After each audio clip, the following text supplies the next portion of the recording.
You're listening to Soundside. I'm Libby Denkman. The United States spends $30 billion on foster care each year. Yet, according to author Claudia Rowe, the results have too often been damaging for the children in that system. The award-winning journalist claims our child welfare system is dangerously dysfunctional.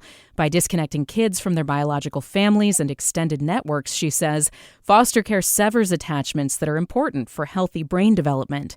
Claudia has written for the Seattle Times, the New York Times, and Mother Jones, among other publications. She's a member of the Seattle Times editorial board. And her new book is called Wards of the State, The Long Shadow of American Foster Care. It's a deep dive into what she says is a pipeline from foster care to crime, drug addiction, homelessness, and prison. It was released this week, and we have her in studio now to talk about the book. Hi, Claudia. Welcome. Thank you for being here.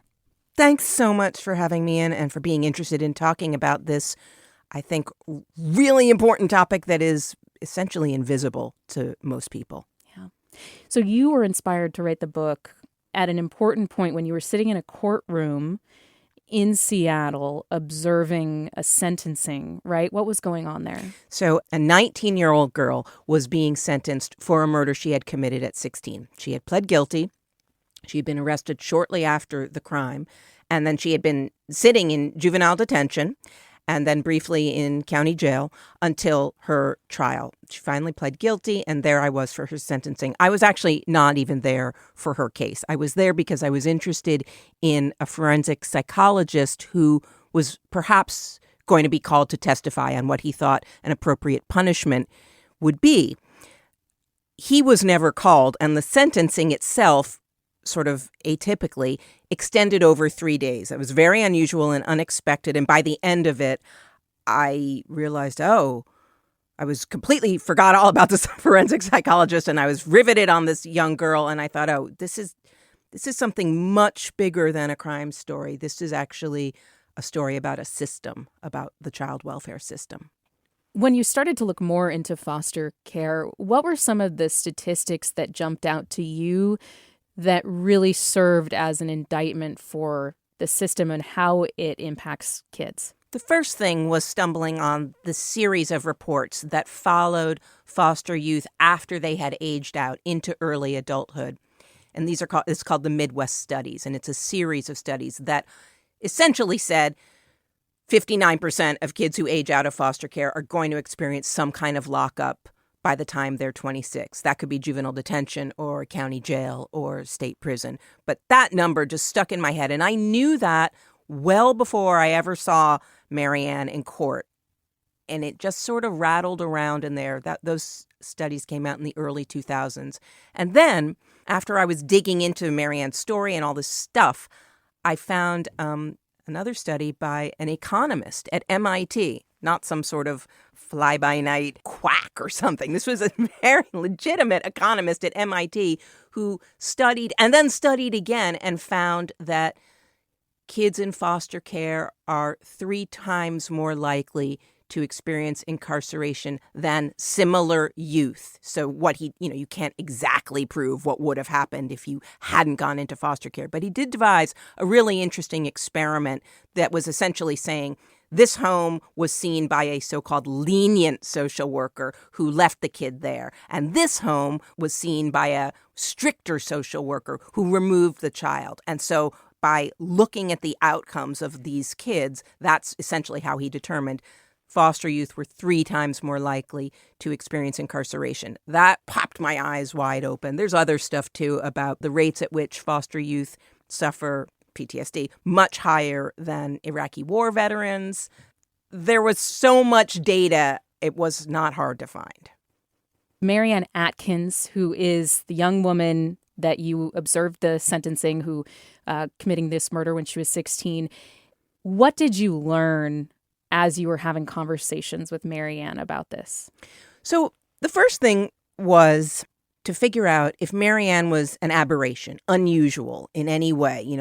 What she had done obviously was extreme, but her path to that point, what was it? And was it typical or not for a foster kid? What I found that it was incredibly typical. She had been in 5 foster homes, roughly. She had been adopted. And then something we don't talk about too much, she had been returned to the system by her adoptive parents.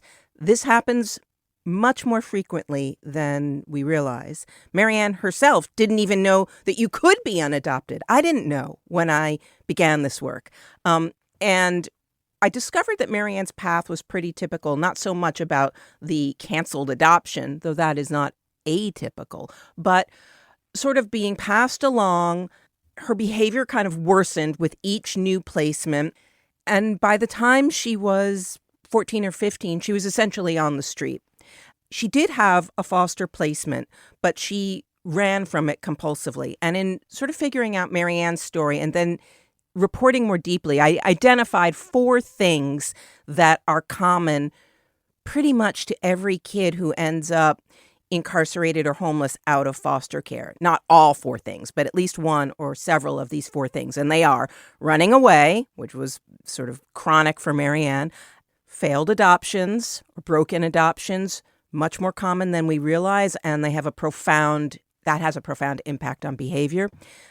If you aren't adopted by the time you're a teenager, you're likely to end up in a group home where fighting is just constant. Kids fight one another, they assault staff, and then there you go. The cops come and you just got locked up again.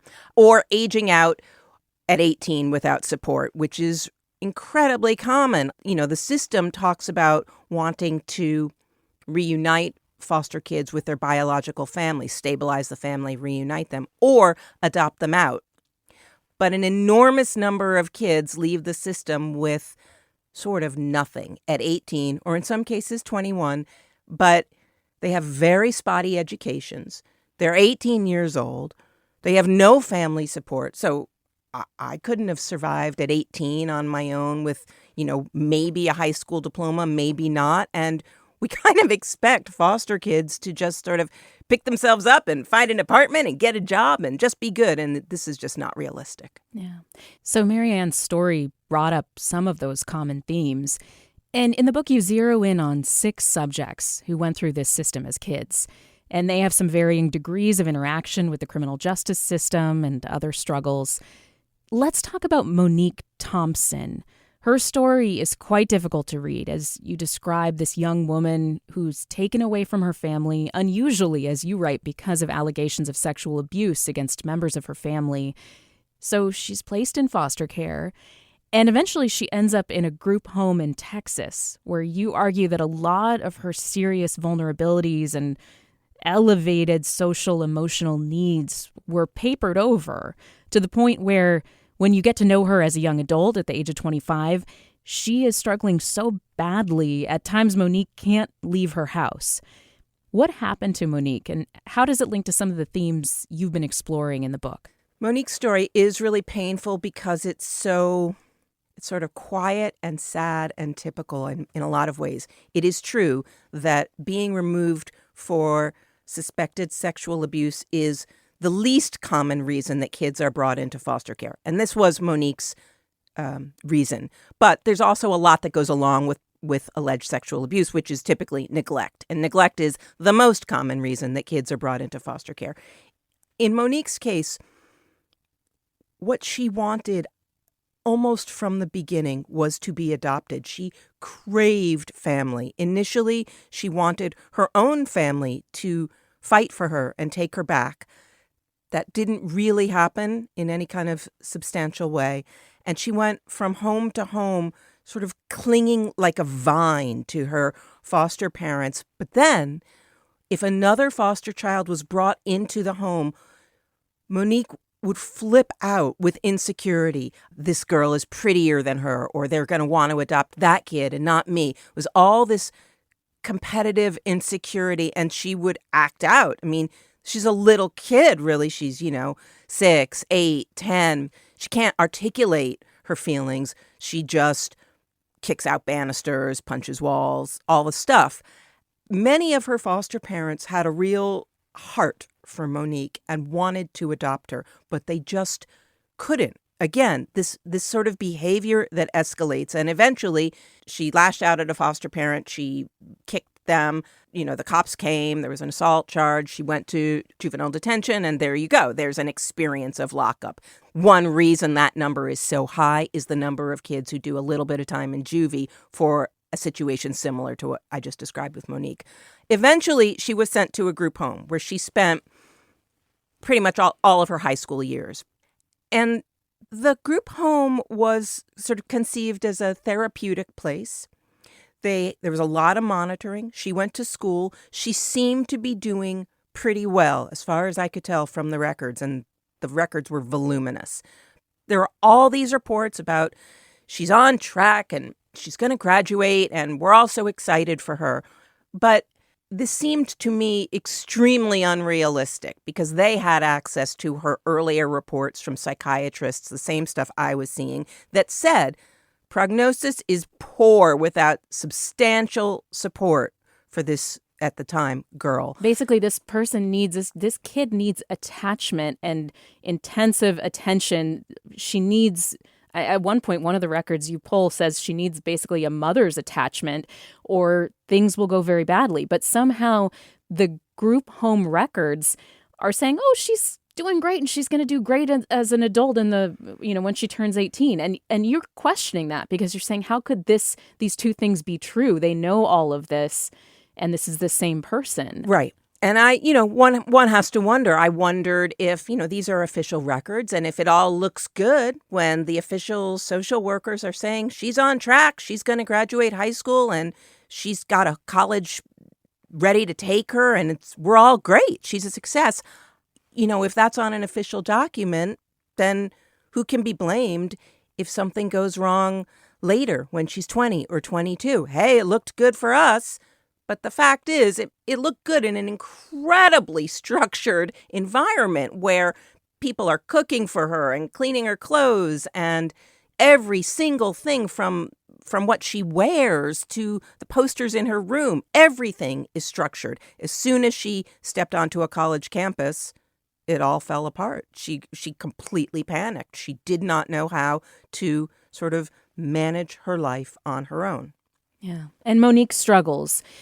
I don't want to give away everything in the book, but what did you learn about the struggles that she has as an adult? You at one point are texting her, you need to feed yourself. I mean, you need to eat and make sure you're having something more substantial than a smoothie. What did you learn from Monique's struggles as a young adult after she aged out? And how did it inform your understanding of the foster system? I think each young person in the book, I interviewed many, many dozens of young people. The ones who are in the book illuminate some sort of important theme or strand in the book. Monique is supposed to illustrate the effects of living in a group home where sort of everything is done for you and you come out of there with a strange passivity. Monique has kind of a strangely passive approach to her life. And I guess the other thing that I saw in her and what I think her story illustrates is the profound impact of attachment or lack thereof. And this is not just, oh, someone loves you and it feels good. This is a neurological level chemical effect. And there is some material about brain science in the book. In fact, the chapter immediately following Monique, where I talk with a developmental psychologist who's doing research on this at the University of Delaware. And that's exactly what she's looking at, the chemical effects of trauma in children and what it does to their brains and how that manifests in behavior. That's what I saw in Monique without actually realizing it at the time because I hadn't done that reporting yet. But her lack of secure, stable, ongoing attachment, this is, ongoing adult stability in a kid's life. Like I said, it's sort of an imprint. It's a chemical level change, and it can be reversed. So the point of foster care on its surface, as far as I can tell, is you have a child who is in a dangerous situation, severe neglect, abuse, things like that. And the idea is you remove them from that situation, protect them from that neglect, and you put them in a family-type setting that is supposed to help them flourish. Where does that break down? And is there any saving the foster care system from the reporting that you've done? That is the key question. And I think there's legitimate debate about that. There are very seasoned thinkers who believe that You can't save this system because it is inherently flawed. It doesn't align with brain science. It doesn't align with what we've learned in the last 20 years about the way kids' brains develop and the need for attachment, as I've been talking about. Foster care is structured around impermanence, right? You move from home to home. They talk about permanence, being adopted in a permanent family. But the reality for so many kids is impermanence. And really what it is more of a way station until you turn 18 and we don't have to deal with you anymore. That's essentially what it is. It's not conceived to fix kids. It's conceived to hold them until they're ready to be on their own. And you could debate that word ready. But that, I think, is perhaps the biggest sort of obvious flaw that I see. The system itself is not structured in a way that aligns with how humans develop in a healthy manner. I'm talking with journalist Claudia Rowe, who has written a new book called Wards of the State, The Long Shadow of American Foster Care. And it makes the case that our child welfare system does more harm than good, making kids more likely to experience homelessness or prison. This is a condemnation of how foster care works in America. Listener, have you had experience with the foster care system, maybe as a parent, a child, a family member, or as a social worker? Maybe what you experienced differs from what Claudia is reporting, or it provides more context. How do you feel foster care works today? Share your story in an email, soundside@kuow.org. And of course, you can remain anonymous. Or leave us a voicemail to share your story at 206-221-3213, your take on the foster care system. That voicemail number is 206-221-3213. So, Claudia, if we are talking about the sins of the foster care system, the alternative is maintain the biological family at all costs. This is always preferable, and our system does say that it does that now for the most part. If you're saying foster care is actively damaging, that would mean that sometimes you have a situation where a kid is left in a potentially abusive setting, right? Right. And that's happening, right? So in this state, in this country, the leading edge at the moment of so-called reform efforts, the leading edge is to keep kids with their biological families as much as possible, and to, instead of removing the child and plunking them down with a stranger and paying that stranger to take the kid. Instead, what if we kept more kids at home and used that money for family services, right? To family preservation, addiction, counseling, job training, housing, all the stuff that helps. Now, there is something to that in the sense of poverty. I mean, there are no middle-class kids in foster care. If there is an affluent child in foster care, they end up with a huge feature in the New Yorker. You know, it doesn't happen. It's like a one-time thing. If you could seriously mitigate poverty and give more stable housing, money for food, electricity, you could conceivably have less kids coming into foster care. And that is roughly what Washington State is trying to do at the moment. Because you point out that there's many, times more being spent on the foster care system than on basic needs for families to try to support them to prevent children from being taken from homes, right? Right. But of course, in this country, we have a rather shoddy history of caring for people who need help, right? So while we can talk about, yes, keep families together and flood them with services, that last part, and flood them with services, we don't do a good job about in delivering that. And I think that there's a real question of whether we really want to do that. And that's the problem. So now you leave more kids with their biological families, but because our system for healing families is so non-existent, weak, faulty, spotty, we don't really have a satisfying answer at this point. There's another huge component of this, which is the racial disparities in the foster care system. A Black mother, for example, is much more likely to be seen as neglectful. You see way disproportionate representation of Black kids in the foster care system. Can you speak to how that presented itself in your reporting or what you noticed about that? Yeah, the people in the book who illustrate what I'm seeing in foster care are all colors, but every one of them came from a poor or low income background. And I would say that's what you can say about every kid in the system. Yes, it is true that children of color are overrepresented in foster care. And yes, it is true that our country has a deep and painful history of racism. And there are aspects of foster care that so chillingly echo family separation that happened on the slave block. And there's a whole section at the end of the book about the way foster care can be viewed as sort of an inheritance from slavery, laid out in, chapter and verse by this brilliant judge in New Orleans. So yeah, we have this system as kind of an inheritance of our tradition of family separation used to control certain populations.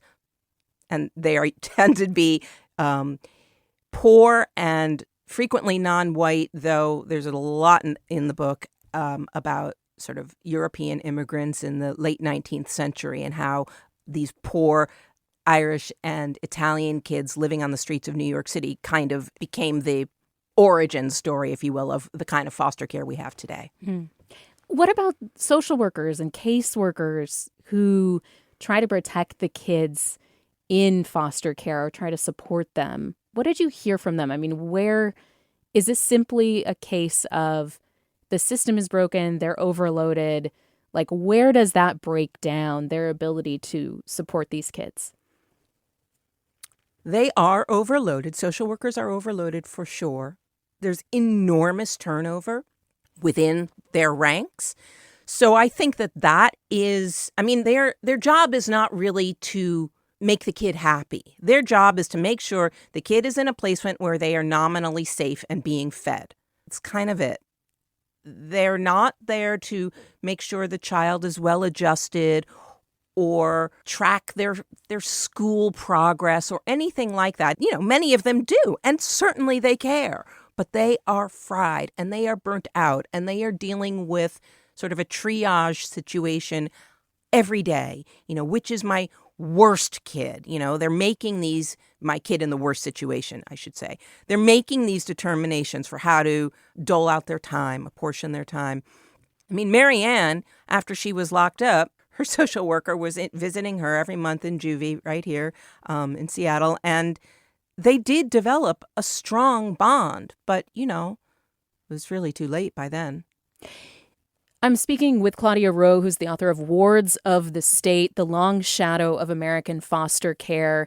Claudia is a member of the Seattle Times editorial board. She's written for many publications, and this is a deep dive that she's written here. It's publishing this week into the effects of the foster care system and the many ways it fails young people in our society today. Claudia, before we go, you've come to zero in on some possibilities for improving the foster care system.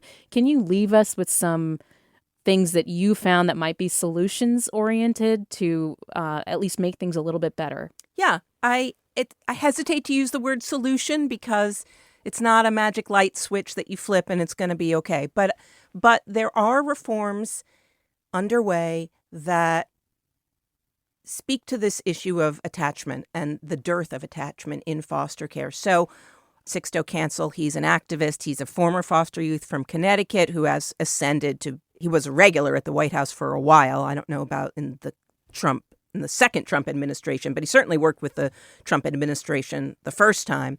And what Sixto has done is really vault kinship care to sort of a national level with real support. And kinship care is when the child must be removed from their parents' home, but the social worker is able to find a relative or kin with whom to place the child. This could also be a family friend or a teacher or a coach, somebody close to the kid who the kid knows, maybe somebody the kid already has an attachment with. That part of their community already, right, yeah. Right. A connection, right? A bond, hopefully. So that's one reform. It's certainly better than, a stranger. Another one is out of California, aligned similarly, looking to increase attachment. This effort out of California is called Quality Parenting Initiative, or QPI, and it has been adopted by, I think, 10 states. It is trying to create actually a bond between the foster parent and the biological parent so that they communicate, so that the biological parent, in theory, could say on the first night that a kid lands in this stranger's home, hey, she really likes this kind of food, or this is her favorite show, or, just anything to help the child understand that there's a circle around you. There are people who care, who are trying to help you. You're not just sort of floating out there all alone. But, I must say that the subtitle of the book is The Long Shadow of American Foster Care. And the experience itself, no matter how you try to mitigate it or soften the hard edges, the experience itself is traumatic. The former head of DCYF in Washington State calls foster care, he likens it to chemotherapy, a cure that is in itself kind of a poison, right? So the long shadow of foster care is a reference to the way foster care sort of shapes a person's life well into adulthood. After they've left the foster care system behind decades back, it still shapes even those who have become incredibly successful, still have this sort of ghost behind them. Foster care, I'm arguing, is a driver of mass incarceration. It is an unacknowledged, under the radar, almost invisible sort of gear in the machine pushing kids toward lockup and homelessness. And it's also a shadow over, I think, American society as a whole. Claudia Rowe is the author of Wards of the State about the problems in the foster care system. Thank you very much. Thank you so much for having me. It's been a real pleasure talking with you. Thanks for listening to Soundside. This show is only possible because listeners support us. If you're able to give right now, please check out the show notes for a link to donate. And don't forget, you can listen live on KUOW 94.9 FM Seattle at noon and 8 p.m., Monday through Thursday, or anytime online at KUOW.org.